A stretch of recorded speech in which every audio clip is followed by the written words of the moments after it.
Hello and welcome to another episode of Scavenger Life. This is episode number 212 at scavengerlife.com.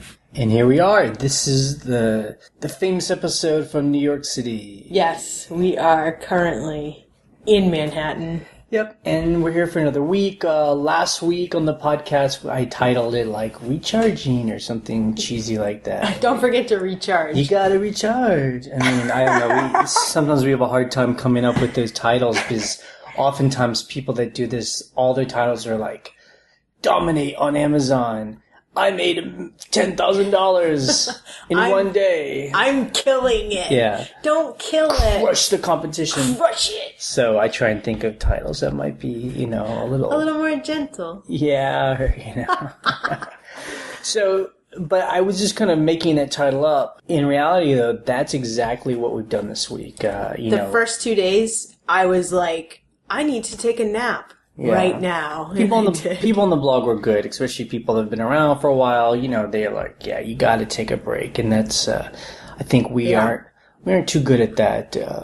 Because, when you kind of run your own businesses and you're freelance or you're, working for it yourself, you just never want to stop. I mean, every spare moment can possibly be filled. Right. So. Yep.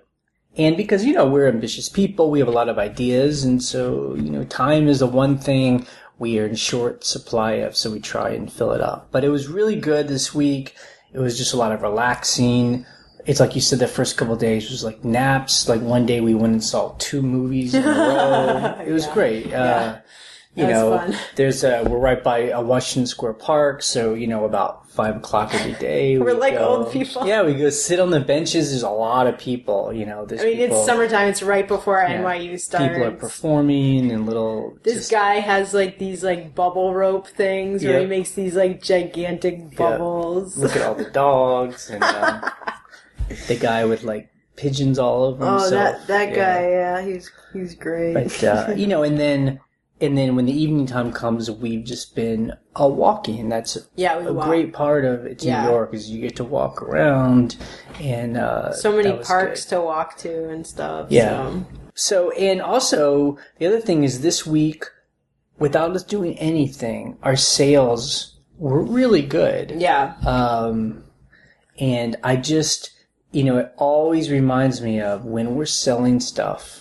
Or we're doing our eBay store, when people are buying stuff, so much less stress, Yeah. I mean, you mean stress, just in general, in our life? You feel good. I mean, I try and be all cool with people, oh, it's just slow, no big deal, And I mean it. Yeah. But I do, even for me, even though I'm not actively being worried, when stuff does sell, it's just... I feel a level of stress taken off me, something I don't have to not worry about, Exactly. And just in a better mood and in general. I mean, I think what's interesting though is we didn't list really anything this week. We didn't do anything, and it's a good example that sometimes when it's slow, people just don't want our stuff. It's not, I don't think because of dead inventory or Cassini hating us. It's just you don't have very much control over it. It's it's not just us. It's not like we're being targeted. It's just it's slow. It's the summer.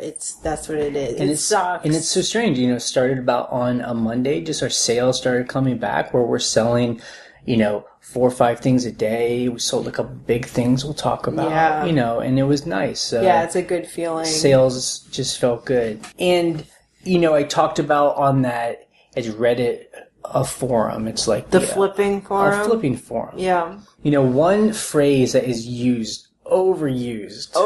See, I never heard this phrase.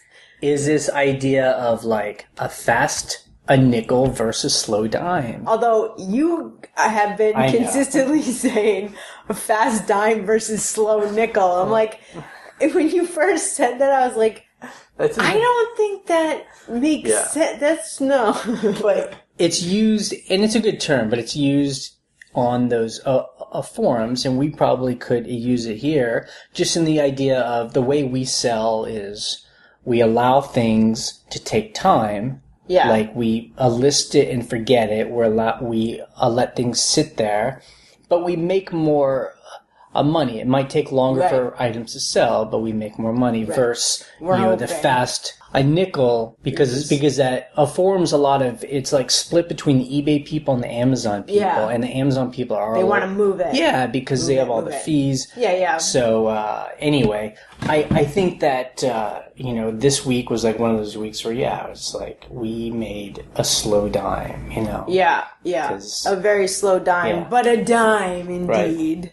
And, I think that someone was emailing me, it's this week, and we were kind of going back and forth, and he was telling me, like, he sent me this, like, Facebook post where a woman, like, explained how to make sales happen in your eBay store. And it's very intricate. It's what we talked about. It's before and she ends listing. She doesn't let anything stay up for more than like a month. Yeah. She ends her listings totally. All of them. Say how many listings she has?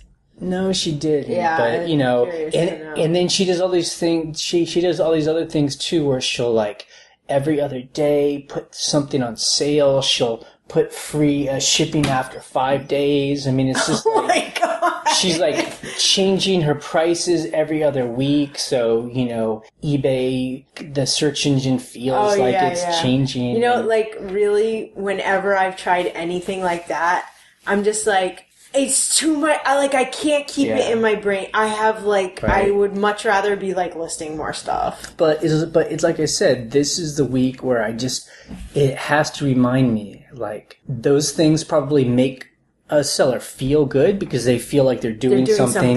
They don't feel helpless. They feel proactive. But really, we didn't do anything, and our sales picked up. People started buying stuff. So back to school or something. And I think too, it's when I was talking to this guy, and he's a nice guy, and I think it just reminds me. A seller might be trying to solve a different problem. Some sellers want to sell stuff as fast as possible, the fast nickel, and there's people. It's like us, and that's a good problem to solve, but it's not our problem, Right. I think our problem we're trying to solve is how do we have consistent income? Yeah, that's what it is. It's like we say, it's like long tail items, unique items that just slow and steady. It's not like one big burst of sales, one big burst of sales. I wish that it was just constant sales, if we can just make our living. And also, it just reminds me during this time when we're going to be away from home, we've been away for a week, we'll be away for another week. We're going to go home for a week, and then we're going to be gone for 5 weeks. Yeah. It just reminds me that we're going to be making steady income during that time. Basically, we're going to make probably as much as we normally make because we built this pipeline, and that's the problem we're trying to solve is how do we have money coming in consistently with us doing some work and sometimes not. Right. Having the ability to not always be working. I think the other thing too is that I notice some people are measuring themselves against somebody else, Yes. And I do that too because, I follow sellers, I see what they sell and when they sell, and, like if I'm having a slow day, I'm like, are they having a slow day? And, that's a normal thing that I think a competitive person does. Yeah. But really, I think for the most part, we don't really try to measure ourselves against other people, I mean, when that starts happening, I just start to think they have different stuff than us. Yeah. They have a different price on things. There are people that post on the blog who, we've said it before, who often do much better than we do. It's like they sell more, you know? They make more money. And, those people interest me because I'm like, are they doing anything? It's different. What are they doing? Do they sell something? Yeah. It's different. But at the end of the day, we take what we can, but then that's okay. We make what we make. Well, you just have to be happy with what you're doing. If you're excited and happy about what you're doing, that should be good. And if it's not good, what are you going to do to make it different, Right. Yeah. So it's been a good week for us. This is like one of those times where it's just everything we've done, all the work we've put in pays off. Yeah. Where we can it's New York and enjoy ourselves. Right. For 2 weeks. Yeah, to be kind of on vacation and do pretty well. I mean, we've still been working. We can talk about that, how we went super shopping today. Yeah. I mean, we really did. But it doesn't feel like work, that's for sure. No, no, it doesn't. This is like the fun part. Like, we've just been focusing on the fun parts of being a scavenger. It doesn't really feel like working when we're at home either, except when you're taking pictures of shirts. Yeah. That's the worst. Okay, so let's talk about our numbers this week. So we have... I'm looking at these numbers just like... Okay. So in our original store, we made about $3,000. Yeah. But one item we sold was $2,000. So really, if you take that away, we made about $1,000. Right. So really, not a totally crazy... Not a huge crazy awesome week, but we broke $1,000. Yeah. And, that's good. Yeah. But at the same time, we made a $2,000 sale. That's a sale. Yep. That's another reason why, we sold this at Louis Vuitton, like vintage briefcase. Yeah. So we're actually, that number seems super high and amazing, and I was amazed when I saw the offer. But it is a sale for another person, so we're splitting it with them.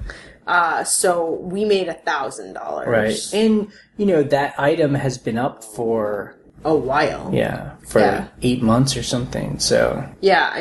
That item has been up for almost a year, close to a year.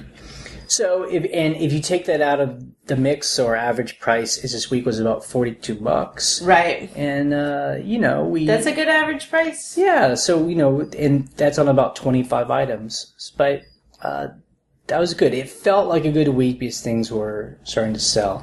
And in our second store, the experimental store, we sold 9 items for about $485. Wow. Yeah, we sold a painting for $200. Yeah. And that was... Do you remember how much you got that painting for? $5. Yep. Yeah, we'll talk about that in a bit. And so our average price in that store was about $54. That's great. So, good. But between the two stores, we did pretty good. Like $1,500. Yeah, we started the second store as kind of an experiment. We haven't really figured out what the experiment is teaching us, but... what is it? Well... It just seems like it's fun to have two stores. For me, it's about... seeing if you can make a certain amount of money in another store and work towards that goal. And because right now our main store is so huge and we've had it for so long that I'm like, the fact that we made $500 this week goes to show that if you have hopefully almost 500 items, that you'll be making about $2,000. Right. And that's what we've always said. And we're hoping that is going to be true. So, we kind of glossed over, but let's talk about these things we sold. So that briefcase we sold, we got an offer for $2,000. We had it up for $3,500. We really hadn't gotten any action on this thing. Nothing. No one had spoken of it. So we accepted it right away. And then the big question is this person going to pay? Right. And they didn't pay for much of the day. Yeah. And so we actually looked in watch count at the person that bought it and saw that they had bought another Louis Vuitton. And then I actually messaged that person that sold it to them. Yeah. And she just asked, did this person pay you? How is the sale? And she was like, yep, it went fine, Yeah. Well, that's what's so interesting. I feel like eBay is hiding that information so that you can't do that. Because that was the greatest thing. We were and she even said, how did you know that person bought it from me? Because eBay hides that information. We were like, oh, it's watchcount.com. And she was like, wow, that's so cool. She was cool, though. Yeah, she was really cool. And so we were just doing his research, and then the guy paid. And then he paid, and you know what? We were out walking around, and we were walking into a store or something, and I looked at my phone, and I'm like, he paid? Yeah, wow. And you were like, what? Big deal. Oh, my God. But... because some people noticed it, I guess they follow our store and they mentioned it on the blog. I just got to remind people though, we do not touch that money until the item gets shipped. gets to the person, delivered, and it's delivered, and we don't hear from the person for at least a couple weeks because anything can happen. I see too many sellers, and probably it's new ones who they spend money as soon as they get it. Yeah. And maybe if they have to. Yeah. But that's not a good position to be in where you have to spend money that you may have to give back. Especially on such a big sale. And, this is the highest sale we've ever made. Is that true? 2,000. Wow. Granted, it's split 50-50 after fees. But, But that's the highest thing we've ever sold. Is that right? Wow. Can you think of anything else we sold for that much? I don't think so. We've sold a good number of things over 1,000, but not... but not... Yeah, that's true. But not 2,000. So you really have to just hold that money. The other interesting thing is, we only use global shipping, its program, but this person was in Australia, and they bought it, and it's just going to get shipped through regular USPS. I called eBay because I was like, I would much rather send this through global shipping, but... They said it might be because it's leather, and there's certain leathers going through Australia that are restricted. I'm doing the shrug motion because I'm just like, I don't know. But the other person that sold this same guy a suitcase as well did it. She said she just did it through global a shipping program. So we can't figure out what allowed eBay to kick it out of global shipping because we didn't have a choice. And I thought it might have been a price point, but the guy didn't say that. I mean, he was like, no, it should have just gone. So it makes me sad that it got kicked out. Yeah. But so we're sending it. It's USPS International Express. And I will use USPS insurance because no other insurance goes above 1,000. Wow. Yeah. So I know it makes me really nervous, right? But Australia has a great postal system with the USPS, Yeah. But, that's the thing, I've sent things to China through Express, and it's fine. I mean, the problem is, there's normally some kind of tracking on it, but sometimes there isn't, and we'll talk about that in just a second about a problem we had. So, it's just when there isn't tracking, it's just like you're totally I think helpless. Express... I think what I'll do is I'll probably bring it to the post office and speak to them and be like, this has guaranteed full tracking. Does it not? It's worth $2,000. So. Yeah, but what you do is, or what we do is we do the best we can. We, line everything up and get insurance and pack it well, and then just do it. You just got to do it step by step. And if there's a problem, then you deal with it, Right, exactly. Something else we sold, we go from a $2,000 item to a $10 item. But you know what? I am equally as excited by this. And this is why. I sold 7 old nails for $10. Okay, so these nails are from our farmhouse, pulled out of the wall. Right. Just the brick wall when we were... We had torn down a wall in a rental house, and there were these old square nails, long... I guess that's what they're called. Square cut nails. And there were 7 of them, and I remember I was like, let's just keep these. And we just kept them in a drawer. And we listed them, and someone bought them for $10. It's so funny. I mean... At the same time, though, these are from an 1800s. Yeah, they're really So they're old nails, and maybe someone bought them to put into a craft piece or hang on the wall or something like that. A crafter. But I just love that. I love that. That's true Scavenger. That's true eBay, true Scavenger. You find something like that and you can sell it. And here's another example. We sold these IKEA...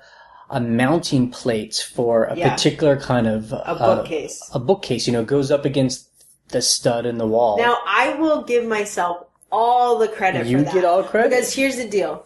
So we bought these bookcases at IKEA, and they give you extra mounting plates just because they're it's the most important part to mount it to the wall so it doesn't fall over. So... we used 2 of them, and then I had 4 left over. And I kept looking at them. They were sitting on my table next to my desk. And I kept looking at them, and I was like, if you bought that on Craigslist, bought that bookcase on Craigslist, and didn't have the mounting bracket, like went on and looked at the manual, which is what I do when we buy stuff on Craigslist. I go to the IKEA website, I like get the manual, and you're like, oh crap, this can't just sit up on its own. It's got to get mounted to the wall. No, not a single person had those listed on eBay or Craigslist or anything. Right. So I was like, I'm putting 4 up, quantity 4. They're $12.99 each. And this person who's in the Bronx, so you know they bought it on Craigslist, or someone gave it to them, and they wrote me a note. They actually wrote me a personal email. Thank you so much for listing these. Yeah. I couldn't find these anywhere. I'm like... So he bought 2 of them for $25. Yeah, so, exactly. And that's a cool thing. IKEA stuff seems to always sell, especially parts or older stuff, because, IKEA will end lines or they'll stop selling things, and people like fall in love with those things. And they want only that. And IKEA isn't the best quality furniture, so it can fall apart and people want that same parts. thing. Yeah, exactly. So that was fun. Something else we sold, this is in our furniture experiment. Yeah. Probably about a year ago, I bought this old radio. It's like a stand-up, like a 1930s. tube radio. Although the radio part of it was just destroyed. It was like rusted. Yeah. I mean, the tubes were still there. And none of it works. But the radio, and like it had a drawer that pulls out, and there's like a turntable, but the turntable was just decimated. It was just like a piece of rusted thing. Yeah. But the front part of it, it's like a cabinet. Yeah, it was beautiful. Yeah. Like Art Deco. And I bought it for $20 at a yard sale. And, we do this ongoing furniture experiment because, again, people are like almost giving this stuff away. Yeah. I mean, I was hoping to get like $400 or $500. We were hoping. Now, the problem with that is with a radio like that, if it's restored or it's pristine and it was in your grandma's house and and it still works, those go for $400 to $600. Right. Ours was not like that. Yeah, and so someone gave us an offer of $100, and the thing with our furniture is that we make the buyer deal with figuring out how to ship it. Like they can hire a company to come and pick it up, but we don't want to deal with that. So that's a level of pain they have to go through. Right. So we were like, sure, $100. It's out of our storage. Yeah. Still made money on the experiment. Yeah. But, my vision for it is that some hipster would buy it and would be willing to like tear out the old turntable radio stuff, clean it up and make a nice shelf, and would put their own turntable on it. Right. Or would put little speakers with like an iPod. Yeah, thing. they would like make their own. Right. Now it sounds to me like this person is going to restore it. It seems like that's what he's going to do. Yeah, the only people who were interested in it were these old radio guys, and I guess he's ready for a big project. Yeah, so he's in Louisiana somewhere, so he's going to get back to us on getting it shipped, but he's willing to do it, so that's exciting. It's not the best it's best out sale. of storage. And then, like Ryan said earlier, we sold this nude painting for $215. Yes. This is one we got not too long ago. I mean, just this year. Yeah, it was just a few months ago. We went to an auction, and there was some interesting art. And I remember this one auction that we love to go to is mainly like an older crowd, like 60s and older, and 50s, 60s, and 60s. Yeah, like the old timers. And then there was this nude, like weird. It was really like almost like outsider art, weird mid-century nude, but the body was in green. It's just like basically a woman's chest with her naked breasts. And I remember I got it for $5 because everyone was like too embarrassed to. I feel like that was the issue, is that people were too embarrassed to bid on it. I was like, yep, $5. Yeah, we didn't care. And you know what? It's not like people kind of chuckled about it, like, oh, we got the nude. But then I feel like people were like, oh, damn, that was actually a really cool painting. And it was, pretty rough around the edges, but you know what? It's like one of those pieces where it's like a unique, one-of-a-kind, very interesting piece. Yeah. And I look at that piece and I just think like 1950s beatnik, like That's what I love about no it. signature on it or anything. So when people write us about, well, I hear you talking about art, how do I sell it? How do I know how much it's worth? I mean, that's a good example. Like, there's no way to price this other than just our gut instinct, our own interest in it, and what we think the value of it is. I mean, I had it up high. I had it up for $3.99. Right. But the reason it's in rough shape. It's got to get cleaned up. It's dirty, all that stuff. I mean, we wiped it down, but my reason for putting up that high is because I wanted an offer of $200, right? Rather than this is worth $50. Yeah, because I wanted it $200. Yeah. So, and I got $200, so that was nice.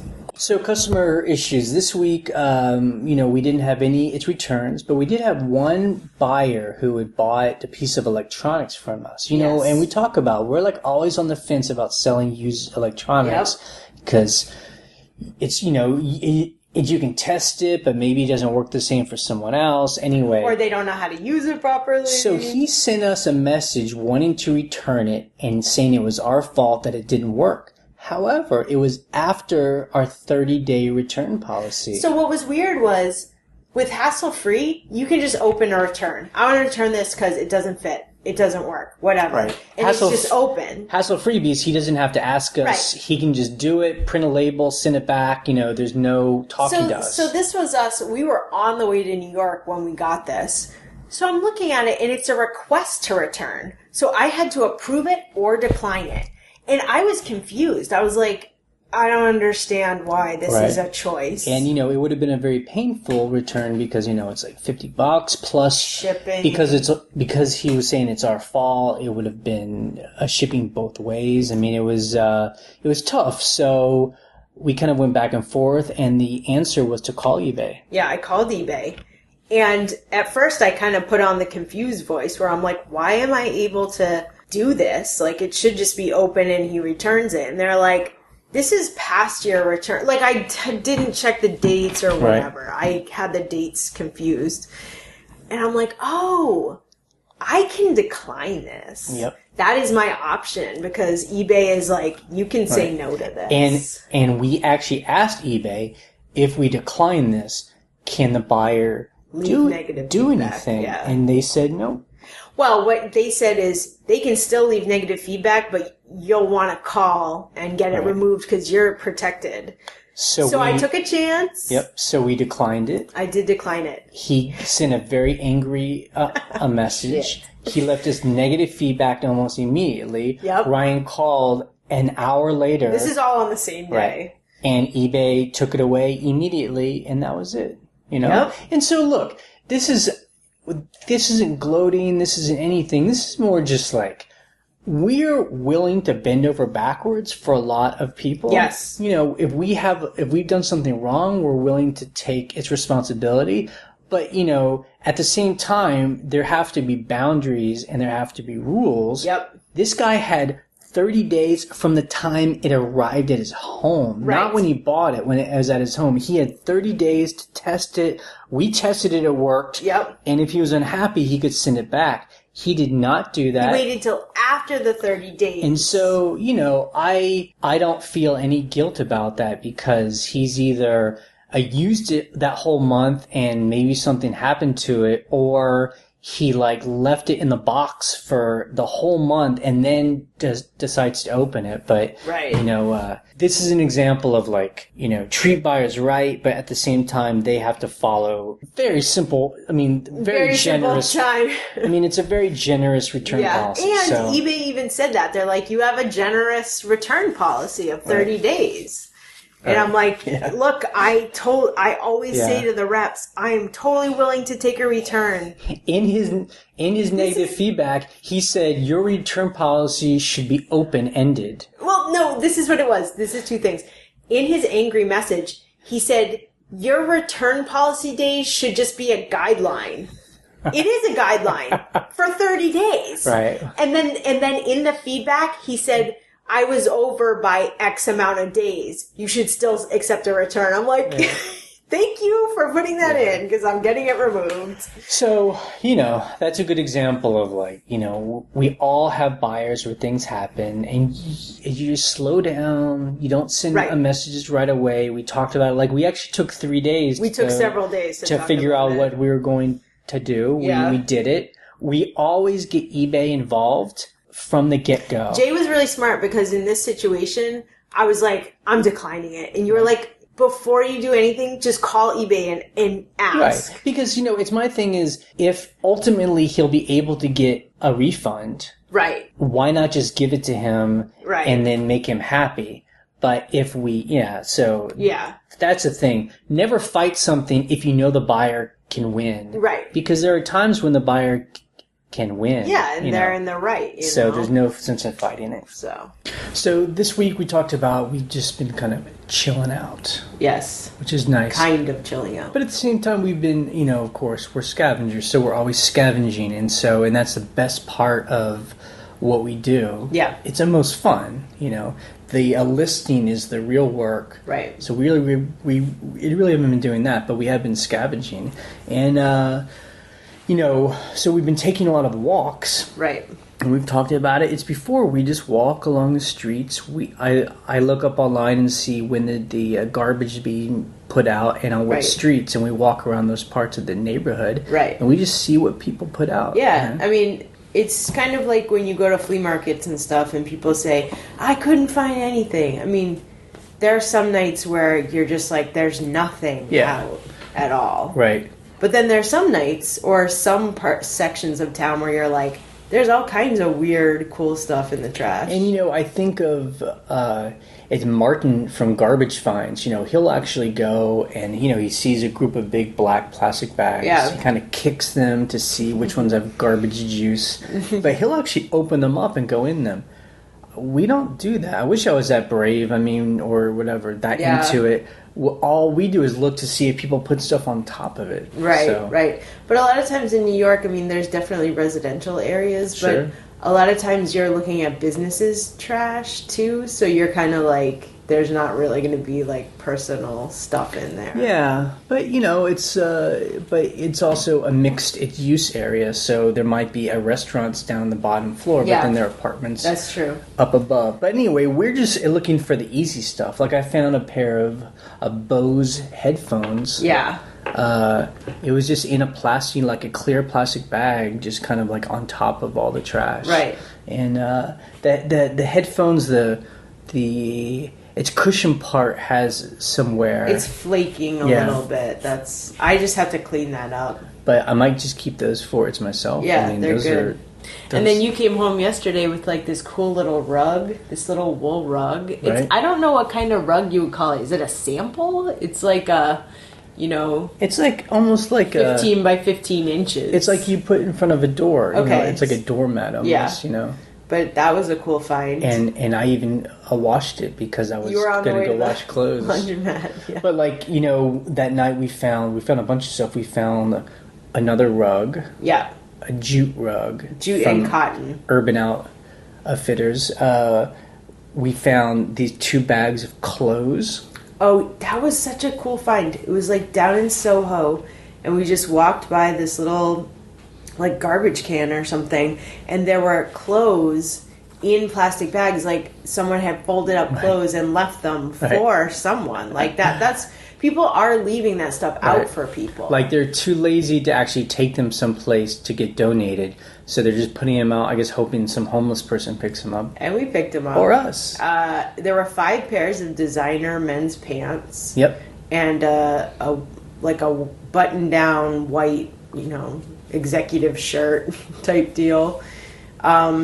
So we actually have those up on auction. Yeah, we thought we'd do an experiment, and we'll talk about that in a bit, about snapping photos of them. But it looked like either maybe some girl kicked out her boyfriend and just put his stuff out on the street, because it was all laundered. It was all clean. The shirt had a dry cleaning tag in it, and it was... the jeans looked super clean and neat. That was funny. So, I don't know. I'm trying to think, if we lived here, could you just pull stuff off the street and make enough of a living? I don't know. I mean, I feel too like there would be better nights to scavenge than others. Like at the end of a month, right? It's a very transient town, and whole apartments are being dumped on the streets, right? And I feel too, if I lived here, I would want to get like a vests, like fluorescent vests that says something like garbage or something on it. I mean, so to make you look kind of official. Like you're a trash digger. Like to make you think, you could have a high visibility vest like that didn't say anything, and you just look like a sanitation official worker. Scavenger. Because really, that's the thing to do. Would be to go in and open up bags. Trash. And the only thing stopping us is social stigma. Because very often there's like a bunch of trash bags, and there's like an apartment right behind you, but then across the street is like a restaurant with people eating outside. So you have to be, I guess the word is brave enough or whatever. You don't care. Just to not care, just go in and just start going through it and not make a mess, because I'm not afraid of making a mess because we wouldn't make a mess. Yeah, it's all about just that social stigma of it's funny enough, like when we stop and pause in front of a trash pile, we're like, oh, there's something here. Right. Like yesterday in Brooklyn, I found like a big kitchen container full of silver-plated serving utensils. Right.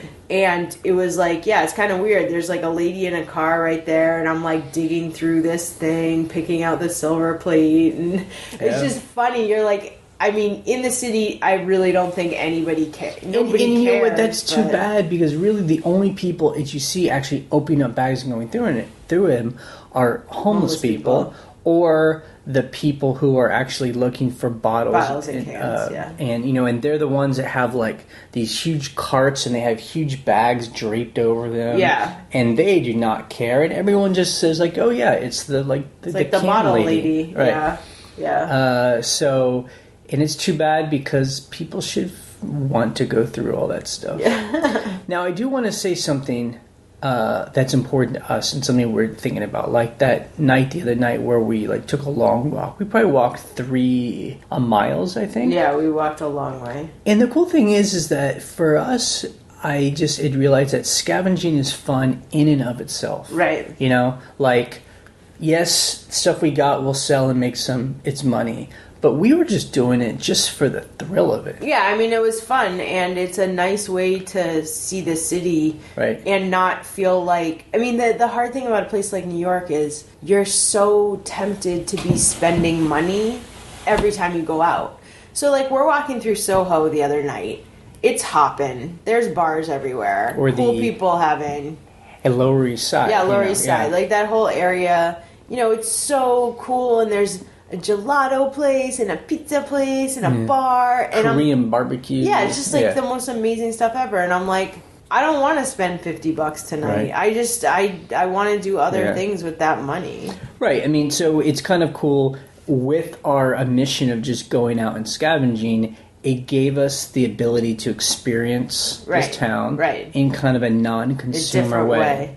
So we could still appreciate, I saw some places maybe one day we'll go to. We're like, oh, that's cool. Yeah. But I didn't feel a need I needed to participate in that. Or feel guilty or feel like I'm holding back. Or you're some kind of nerdy loser that's not out on the town. I was like, I got stuff I got to do. We're scavenging here. Yeah. And so we actually, it was so cool. It was a really nice night. I mean, number one, the weather's been great, and anyone that lives here knows that's what makes it happen. But we were able to walk through several miles of neighborhoods, and we got to see all these new places. Yeah, and what's great about Google Maps, anytime you see a cool restaurant or a cool place you want to hang out, you just find it on the map, save it, so it puts a little star on your map, and you'll be able to go back. Hey, let's go check out that ramen place. You know, so that's always fun. And the other thing we've done this past week is we've been out actually shopping too. Yeah, at thrift stores. And really, and we found quite a bit of good stuff. I mean, not like we do back home when we can go somewhere like a thrift store or an auction where we come home with a carload of stuff. We aren't getting that much stuff, but we're getting items under $5 that will sell for over $30. Right. You know, I mean, there are a couple places that we went, like the place we went yesterday, where we spent more per item. You know, several items were, you know. Right, but I wonder, but it kind of evens out. Well, right. So number one is, you know, there's Housing Works. Yeah. So for those of you that live in, it's New York, that's a good place to go, kind of a go-to, and it's kind of like... And you kind of have to go all the time. Do you go, like, are you there when they just put stuff out? Right. People, you know, and But the thing about Housing Works, and people who live here know this, I mean, you're not getting stuff for $5. Right. I mean, their shoes are $25 and up. Right.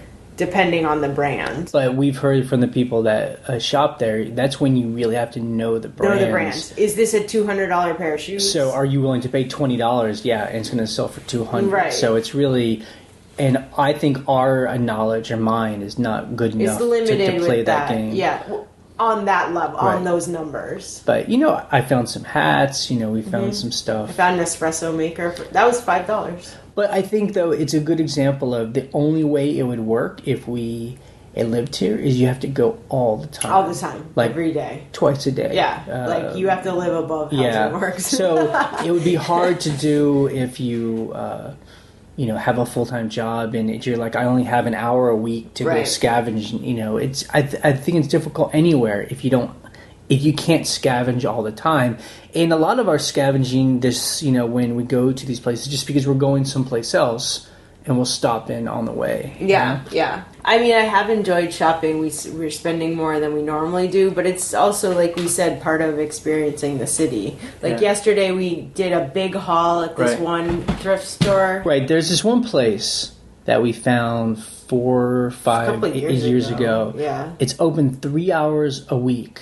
It's probably the one place that we'd never tell anybody about. And it used to be only 3 hours like every other week or once a month. It was some crazy, but they're open every week now. And so it's a good place. It's not on any map as we ever know. And it's because of what I said is like one day I was just wandering around, just kind of scavenging on the streets, just enjoying it, walking, but scavenging. And then I saw this place. Yeah. And it's great. And so, we went in there.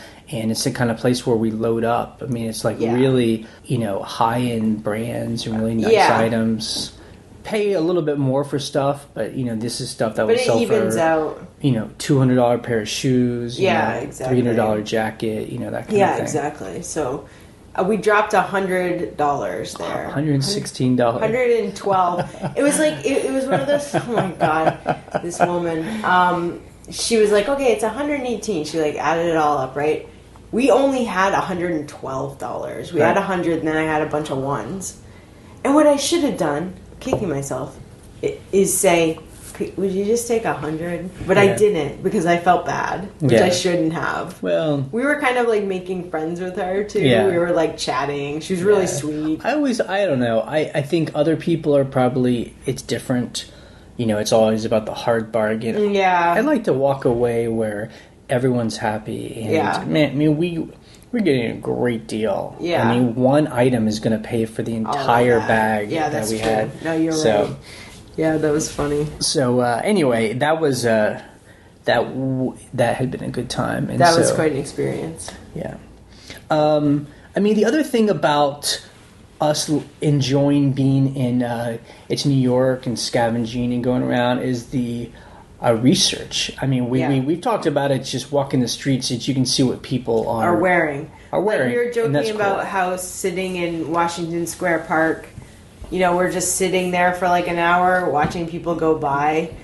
I mean, a huge part of that is I'm looking at what they're wearing. What kind of backpacks do they have? What kind of shoes are they wearing? A lot of college students here, and it's weird. It's like it's all about the 90s. Like it's so weird. Everyone is dressed like they're in the 90s. It's really like I'm like, weren't the 90s just like yesterday? I know. It's like, dude, it's so weird. But these people that were born... They were born in the 90s. So it's freaky. They never experienced it. But also... we enjoy, there are parts of town that have like a group of stores all together. Yeah. Like there's one area where it's like all the like fine furniture and designer stuff. And so, you know, there'll be like a West Elm, and then there'll be all these like other independent like ones around similar it. places. So we like to go in those, and actually we're probably the most annoying people like in West Elm, because I'll like hold something up and I'll be like, how much do you think this costs? Right. And you'll take a guess, and then we'll like name the price. Why not? Because it's just like some of the prices are so insane. You're like, that couch is $3,000. It's like they're selling stuff that we find. Right. It's just that they're selling the stuff that's newish. Right. But made to look old. Right, you know? exactly. Like look like mid-century. Like we always say, they had a big rug right when you walked in, but it was like a fake old rug. A fake distressed rug. Right. And we've talked about this. Distressed rugs or distressed looking rugs. Where, you know, it looks like it's threadbare and like there's but like it's marks, not. But it's like not. printed like that. Right. And it costs $500. Or more. So, you know, the research is important, and also we actually went to, there's a site called, it's firstdibs.com. I'm sure people who are into that kind of thing know about it. And they actually had a showroom. A huge showroom. In Midtown, and we actually went to it. And this it's at the New York Design Center. That's what it's called. And this is where, and that was fun. I mean, it was like a whole floor. Basically, it was like an antique mall, but like for super high end. Where like, I looked at their catalog. If you wanted to only spend like $500, they had three things that were $500. Everything else is more expensive. This is like, I'm talking like 10,000 square feet, and it's like three things cost. You know, where, I mean, these are, I mean, they're so gorgeous. I mean, these are original designer. Pristine, you know, antiques, or it's mid-century modern items. Like things that were like pulled out of someone's house. They've never been like, you know, put circulated. And so, you know, there'll be price tags for $12,000. Oh, I'm talking like, I looked at a mirror. I'm like, oh, this is really beautiful. It's $12,000. And, you know, and it's lights, you know, made by the original designers with the name on it.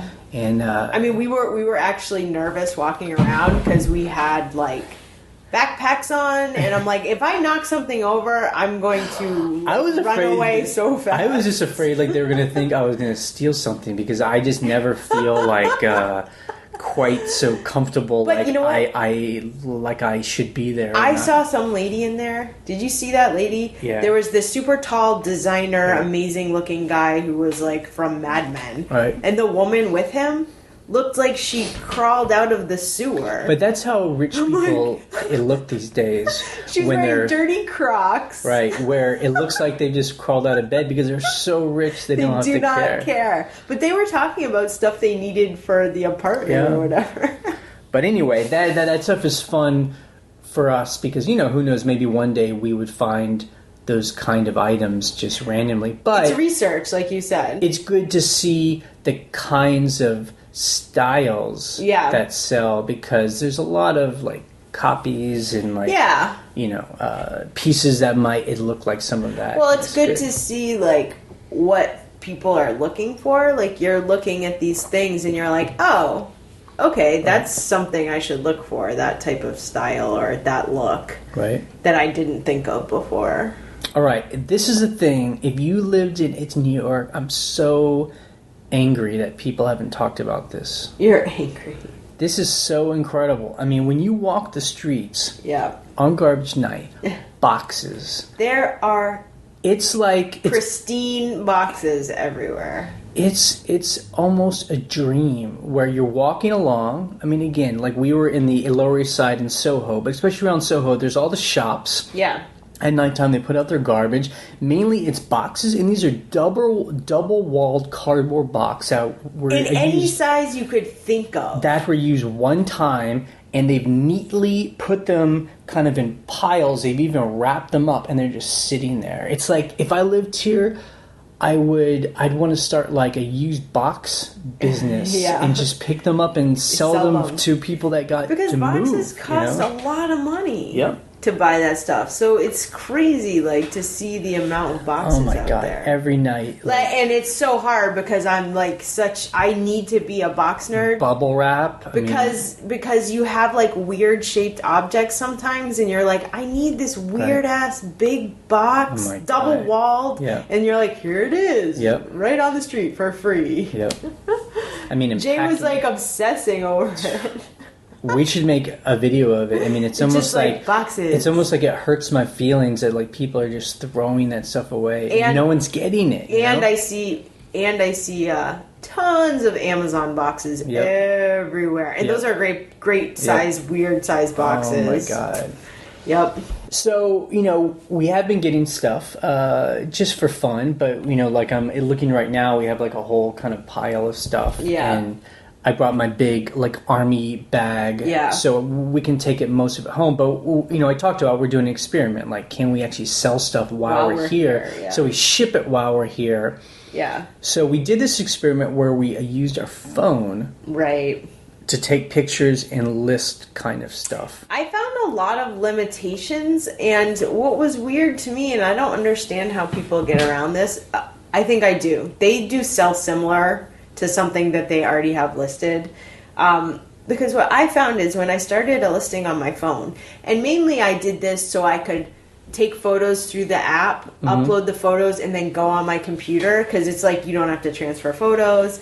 But the problem was, it stripped out like my PayPal address. It stripped out my return policy. Just stuff like that where I'm like, this is taking more time. So it didn't save any time. Yeah, because I have to like go re-enter that stuff. So did you try to sell? I didn't try because by the time I had figured all that out, I was like, oh, I had already listed everything. Right. But I love the convenience of being able to take photos and basically upload it as a draft and then go back and add stuff. That was kind of cool. Because someone mentioned on the blog a couple of weeks ago about its problem about why eBay doesn't understand that if you're selling stuff on your phone, it should be able to save. Like, this is my template, or this is all my info. Yeah. Always keep this info. All my other listings have this. So I don't know. Yeah, I would love to hear from people, because some people only sell on their phone or their iPad. Yeah. I'd love to hear how they keep that information in there. Yeah. So and if they only use their iPad or phone, like they never transfer it to the computer and finish it off on the computer. Yeah, exactly. Are they just typing it with their one finger? I felt very limited on the phone. Yeah. I really like just being able to see everything on my listing, make sure it's all right, and then hit publish. And when you have like a folder of stuff on your computer, you can actually get through it pretty quick because everything's already in there. Yeah, and you're just like boom, boom, boom, boom, boom. But I think it's the sell similar. Yeah. I think that's the thing that I was missing. So we did put a handful of things on auction, which we don't like to do, but we're always into experiments. Some of this stuff was stuff we just got for free, or got real cheap here, and it's kind of bulky. And we're just doing an experiment. Like, we may be selling stuff for 99 cents. I started everything at $9.99 because I really I paid for some of these items, and I'm like, I was like, let's do it with 99 cents. So anyway, that's a sucker who does that. We're gonna see, see how that works. Because the experiment is like, could we sell enough while we're here to pay for the money we've been spending going to on movies and stuff like that? So we'll see. So yeah, I think it would be a better experiment if we were here for like a month. Usually we're only here for a week, so we don't even have time to do the experiment, but we're here for 2 weeks, so it's you're able to kind of... I had to put it on 5-day auction so that it ended before we left, so it'd give time for people to pay and I can ship it, so we'll see. But so I had a little Craigslist coolness that happened. I needed to print a label on a pair of boots that had sold, and someone sent me an e-check, and it was taking forever to clear, so I actually had to bring the boots with us, which was a pain. A big pair of, like, army boots. Yeah, and this guy kept emailing me, has it cleared yet? He's, like, obsessed, and I'm just like, it hasn't cleared. So finally it clears, and I go to print the label, because I brought labels with me, because our friends have a printer. And this happens to be one of those printers where it's an inkjet, color inkjet, where if one of the colors is out, you have to go get that color. You can't just be like, only use the black ink. No. It doesn't work like that. So I'm like, oh man, I'm going to have to go spend like however many dollars to this. This sucks. So I looked on Craigslist. I was like, someone's either has a cheap printer that works for free or whatever, or has this ink. So I searched and someone had the exact ink for free. She was like, I don't have this printer anymore. I just have the ink. So I like emailed her and she's like, yes, come get it tomorrow at 10 a.m. So I like had a Metro card, unlimited Metro card. So I went up to like 96th Street. It was great. And she just left it with her doorman. She lived in like a fancy doorman building. And I just picked it up.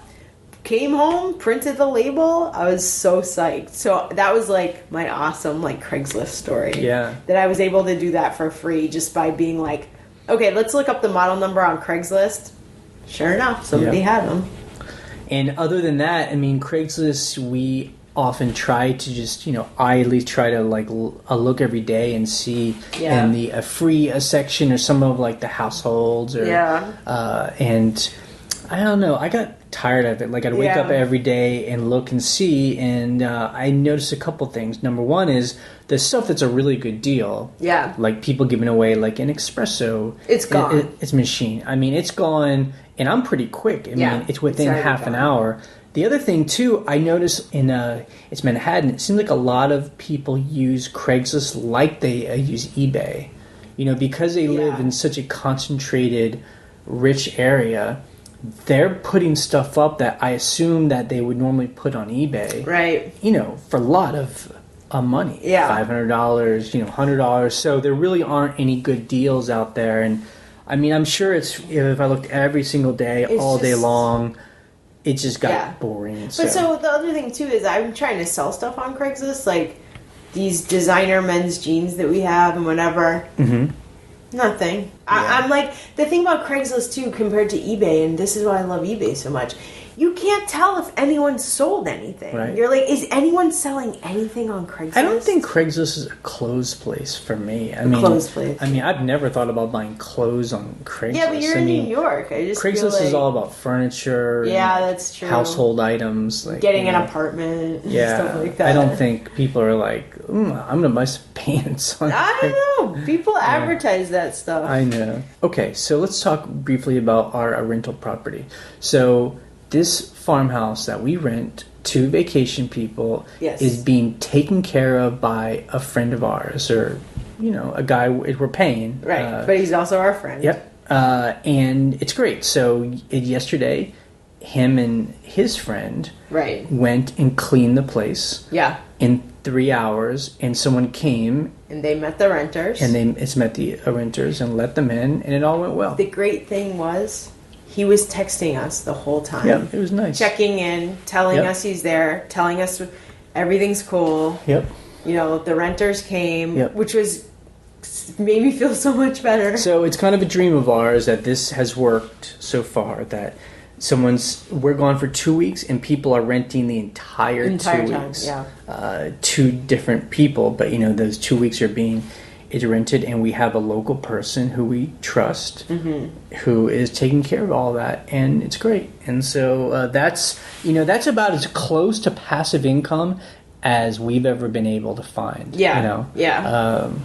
And we're going to test this again when we go away to Europe for 5 weeks. Yeah. We'll see. And we have several bookings during that time, so it is filling up. So we'll see how that works. Yeah. And while we've been here too, we've booked a couple more people for October and September, so we're filling up our fall schedule. It's not quite as busy as the summertime is yet, but there's still some time for fall people to and start to book. We find people book last minute too. Yeah. I mean, they'll book like the week before. I don't like last minute. I like to know. It's like, okay, I know, but what can you do? And then we had one issue where the renter that stayed this past week, he messaged us and said, he sat on the arm of a bench we have. Yeah, and it broke on the porch, and it broke. But you know what? It sucks. Yeah. But he was honest about it, and he's just like, tell me how much it costs to fix, I'll fix it. And, it's great. And I don't know. I guess I only bring it up because, I hear horror stories about, like, people smashing things and breaking things, and it's like a fight. But it was... Accidents happen. Yeah, it's just an accident. It's not like they were, like... Yeah. Having some big, like... He took its responsibility for it. He just, like, So... we'll fix it when we get back, and I don't know. We might not even charge him if it's an easy fix. Yeah, so. It might be one of those easy because I'll give, that's the thing. I'll give a lot of credit to people if they're being honest. Like that's a big... Like I'm willing to meet them halfway. Like, oh, okay, it sucks, but you told me. Yeah. We fixed it. It took an hour of our time. There's no charge. Not a big I don't know. Deal, we'll right? See. So we're figuring that stuff out. Yeah. Some news, we don't have a whole lot about just kind of eBay stuff, was something that you found, actually. Yeah, so you guys probably got this email from eBay that there was a webinar about using promoted listings, and I watched some of it just because I was interested, like, what's the deal with this? I think you watched almost all of it. I watched almost, it was very long, it was like an hour and a half, but when they got to Q&A, I was like, okay, I'm bored. I got everything I needed. So what's interesting about promoted listings right now is they're rolling it out slowly. And real quick, this is where you can put items into their, like, a system, and they'll show it on the sidebar. So if someone's searching for a shirt, your shirt will show up on the sidebar, and if someone buys it, then you pay them. So let me get into it here. So right now it's only for items that you have in multiple quantity in certain categories. So like our nail polish, we have multiple quantities of it, but they're not doing that category right now, which sucks. I'm like, come on, I really want to promote that. So right now it's like anything, like if you have 5 different, quantity 5 on these pants, you can do that. I mean, and real quick, we're talking about items that have the same exact item has multiple quantities. So not like if I have 20 lot of 5 shirts, it's got to be like... It's like you have a widget and you have like 20 of those. It's more of like an Amazon kind of thing, So they said listings won't be taken out of best match search. They'll just be added other places on the site. Like, in my mind, I was thinking, if it's promoted, they're only going to show it on the sidebar and not, like, in Best Match. But they're like, no, we're not going to do that. Yeah. We just want to increase visibility. So, I don't know. Yeah, I mean, we only talk about it because we're always interested in how things are doing, but this is not interesting to us at all. Yeah, it's just, you said you tried some promoted listings. Oh, and honestly, the cool thing is, you only pay them the promotion fee if it sells. Right. That's really different than a lot of like... It's not interesting to me, number one, is when we see where they place it. It's like on a sidebar, and that's where like all the ads are.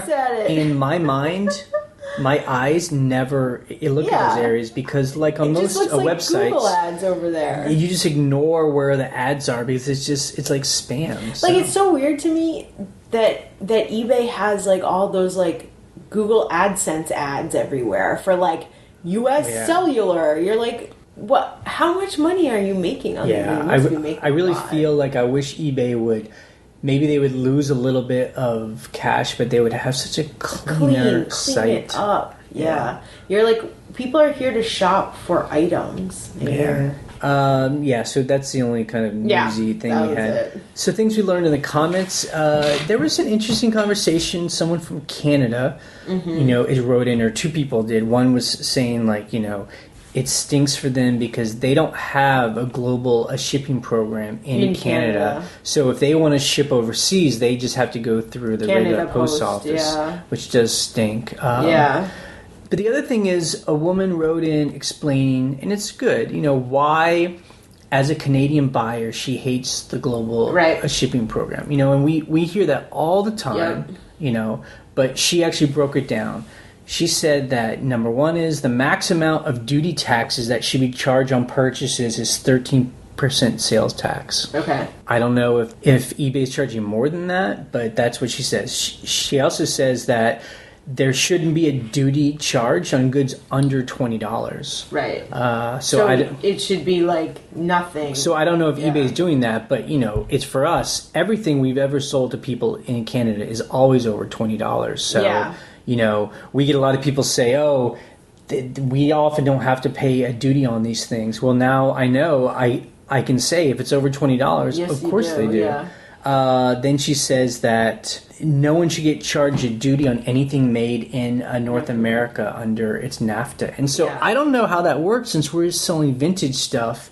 You know, in order for like our kinds of items to qualify, does eBay have to prove, like, how do we prove it was made in America? Right. Exactly. So I don't know if a vintage is taken out of that. Yeah. The thing that is most compelling to me, which I can understand why people in Canada would be angry about, is essentially they're paying to ship something twice. And that's because if we live in Virginia and we're selling something to a person in Montreal, they first pay to have it shipped to Kentucky, and then they pay again to have it shipped to Montreal. Now it's not double; it's just twice. You're paying the domestic shipping, and then you're paying whatever the Canada Post. Right. So if we didn't do through global shipping, they would just be paying that one single thing.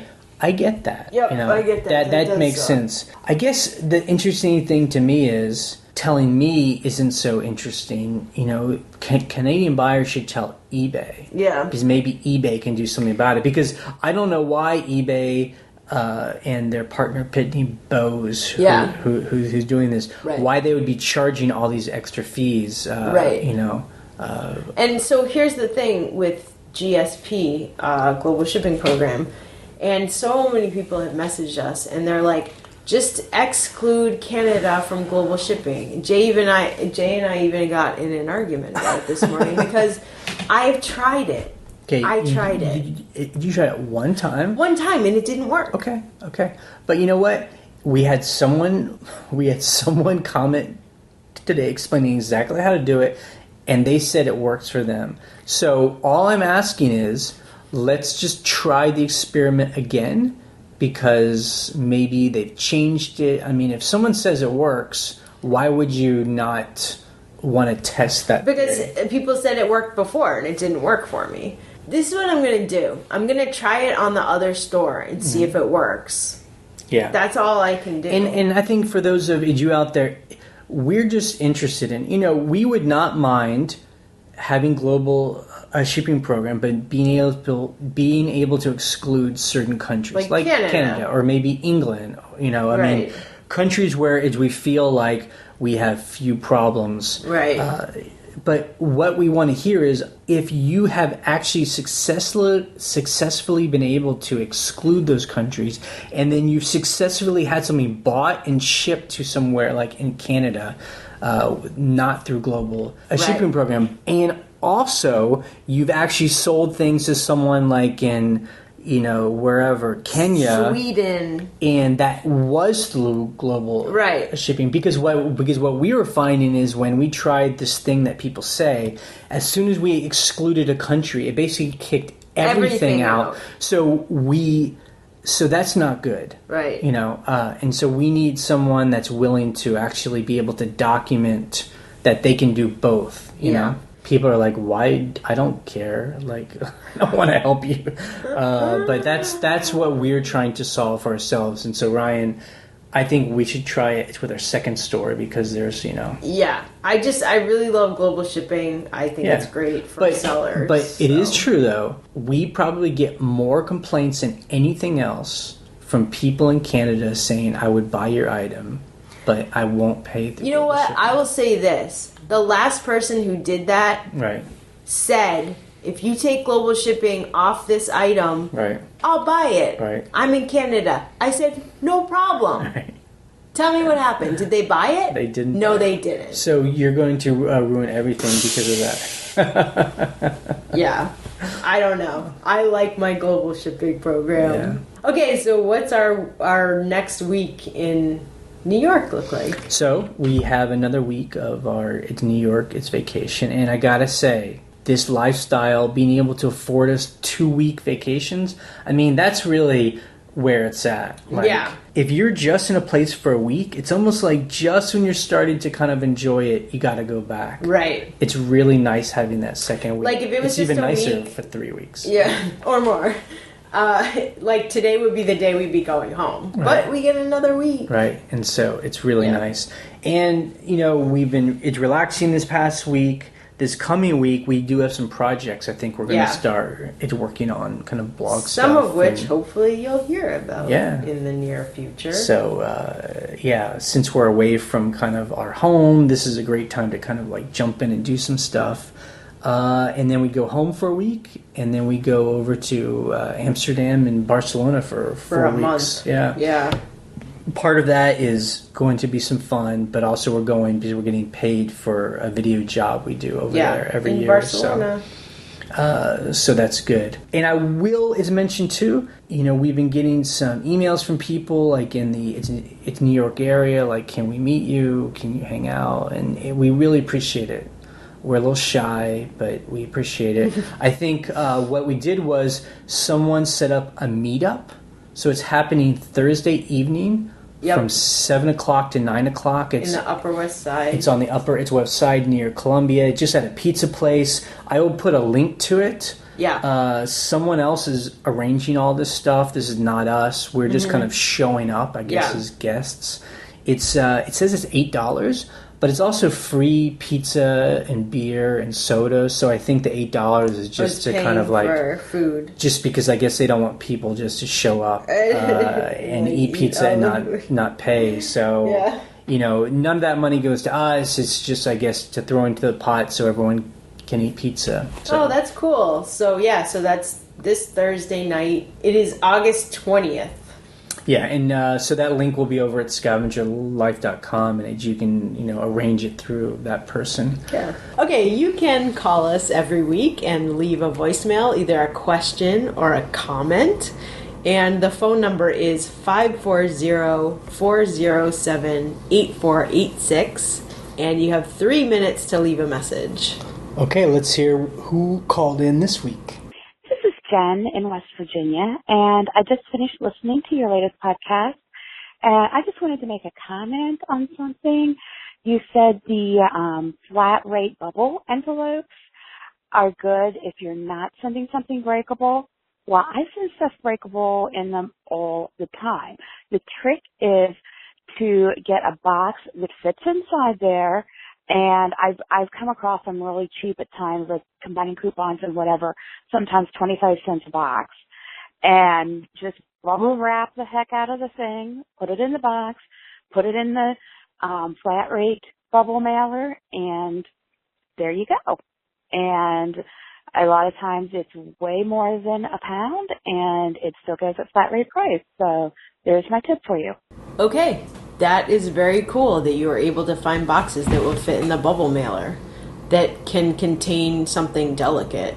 I've never found those boxes. I would love to know the measurement of those boxes because I don't know what kind of box would fit in that. I think on the blog a while ago, someone says that they ship, is it like mugs? And they find like a certain box that the mug fits inside that then goes in a padded rate.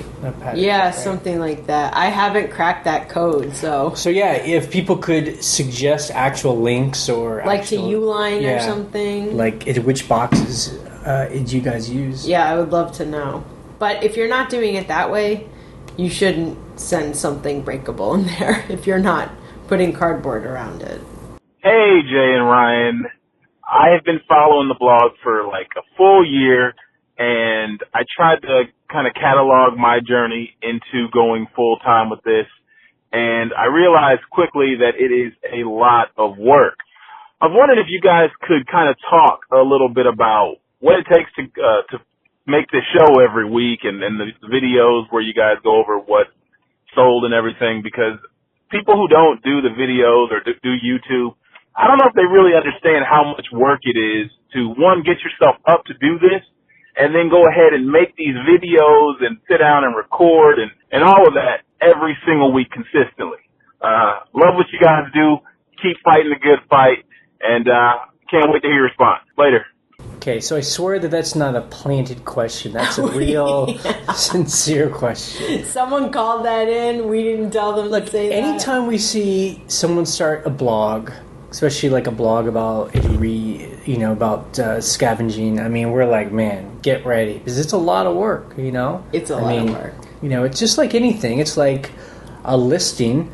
The whole thing is about being consistent. And so basically we record this either Saturday night or Sunday. Ryan edits it, it takes 2-3 hours to edit it. Yeah. I mean, it doesn't take that long, but it takes a while. And then we write the post. Make sure our numbers are updated. Yeah. So, it's a good, like as Ryan said, is like a little bit of a part-time job. Yeah. But we enjoy it, and it does take a lot of work. But anyone, we always love when new people pop up and want to document their own experience, because I think it's fun, Well, I think it's fun to see other people's experiences, too, not just ours. Yeah. That's why we like sharing. But get ready. It's all about the commitment. Yep. Hi, this is Mia from the Southwest, and I have a few tips on fine jewelry. I listened to Will, and that was a great interview. And I just wanted to give everybody a heads up. Look for stamps and hallmarks, but also if there's a repair, it might not have a hallmark if it's a ring that has been sized. If the stones are high quality put in there nicely in the settings, then look for that. Also look for hinges and clasps and wear on the gold tone. Anywhere where there's a hinge, there might be wear if you could see it in natural sunlight. Eye loops do help, but you can do without as well. There's multi-companies of Black Hills Gold, so look for that. Also, a company to look out for is Silver Mexico Tane, Tane. I've done very well with Tane jewelry in the hundreds of dollars. So look for designer stuff, too. Sometimes it has a scratched hallmark in there, and you can take it to a jewelry store. I pay my jeweler money to I pay them anywhere from $10 to $15 to identify a bunch of stuff. I don't use acid and test my jewelry myself. I get it tested by him.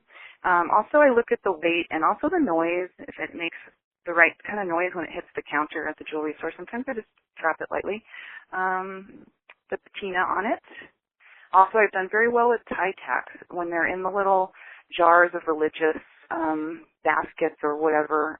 Sometimes there's real gold tie tacks in there, and I've done really well just finding those for really, really cheap, under $1. So I've also sold a Rolex watch, and I did have some scammers attack me with that. And I also sold a Japanese Inro. It's a carved little purse, of antique purse, and I had some scammers from France bothered me with that. So I have had a few people try to scam me, but eBay always helped me in not letting it happen. And thank you so much, Jay and Ryan. I've gone from 120 items to 1,200 thanks to your help. So I'm slowly quitting those part-time jobs that we all don't want to do. Thank you so much. I really, really love you, and you've helped my husband and I grow our eBay business. Thank you so much. All right, and good luck on your farmhouse. It looks beautiful. I've seen the pictures. All right, take care. All right, bye-bye. Yeah, that's really good information, and I'm glad you shared it, because there are some people who are super jewelry experts, and then there are other people like me that are amateurs and just looking for names and marks and I think like that. For me, I was really surprised that you could find, valuable bracelets and its necklaces and rings out there. I just assumed that if people donated that stuff, it's junk. No, well, that is either junk or just that people would know, like, that's what you want to go towards. Because if it's like silver or like a precious metal, it's like the most obvious thing of that people can put out that's worth anything. Right, but so, I think a lot of people will overlook things, and it's not all the time that they do that, but there have been times where I'm like, I know that this ring was so tarnished, someone didn't think it was silver. They thought it was some other kind of metal because it looked so bad. I shined it up, found a hallmark, and... That's interesting. Yeah, so I think there are some people who just don't care. They're just like, whatever, I don't think about it. So you can find cool stuff out there. Yeah, definitely. Hi, Ryan and Jay. This is Jocelyn calling from the Peach State town in Georgia. And I've been doing eBay now for about 10 months or so, and I've learned a lot. Had I known about your podcast and your website and everything back when I first started, I would have saved myself a ton of mistakes and frustrations. Two things. Number one, I was so devastated when I got my first ding, my first negative, because I struggled with shipping because it was just so weird to me. And I had a vintage bread box, and I gave the guy a really good price on it, like $35. I brought the price down, and I wrapped it up, took it to FedEx. FedEx said, look, you didn't wrap it right, go back, rewrap it. Well, when I did that, it cost me $10 more. So I was like, should I eat the $10? I've already given him a good price. And the guy was so mad when I asked him if he would help with shipping that he gave me a ding, and I was just devastated. I just wanted to quit because I was like, it's not my fault. And he said that I didn't do my research, and I did I called eBay, and they told me to apologize. I did, and he never responded. He just wanted to teach me a lesson. Yes, I think all of us who start doing this, I would be surprised if any of us got away with it's making an error.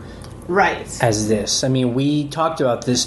We sold this huge lamp. Oh, God, I don't even want to talk about it. It was the first huge item we'd ever sold, and we realized we couldn't pack it ourselves, and we way undercharged on my God, by like $100, not $10, right. $100. Because we had to, it was oversized, and we were just so out of our element. But you know what? The person that bought it taught us a lesson, because when we went to him and said, this is going to cost way more than we thought, he's like, but that's the price you gave me, so I expect you to deal with it. And he actually split it with us. He actually ended up splitting it with us, because he wanted it so bad and knew he got it really cheap. Right. But listen, we've all had those experiences. I've had other weird experiences where I underweight it, and it was oversized, and the person that got it's like, the post office is asking me for $20 extra. I'm like, oh my God. That stuff happens. So these kind of errors happen. The problem comes in if they happen again and again and again. And I would say for us, we normally make an error one time, then we learn, and we don't make that error ever again. So if you're consistently having a problem underweighing or undercharging, then you need to really figure out what's going on. But it sounds like it's with this person. It was a one-time thing, and yeah, I hear you. Those bad experiences can make you just want to quit. But why? Yeah, and also like when a customer's like, you don't know what you're doing, you're an amateur, blah blah blah.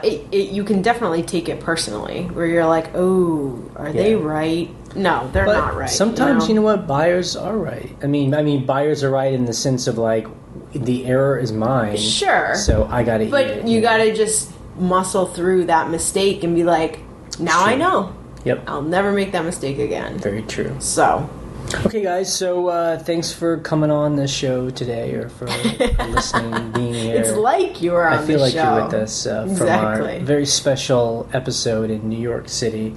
You can check out all the links we talked about at our blog at scavengerlife.com. We also encourage you to go there if you want to join the conversation. That's where we all talk afterwards. Which we hope you will. You can leave a comment or question on something that you heard here.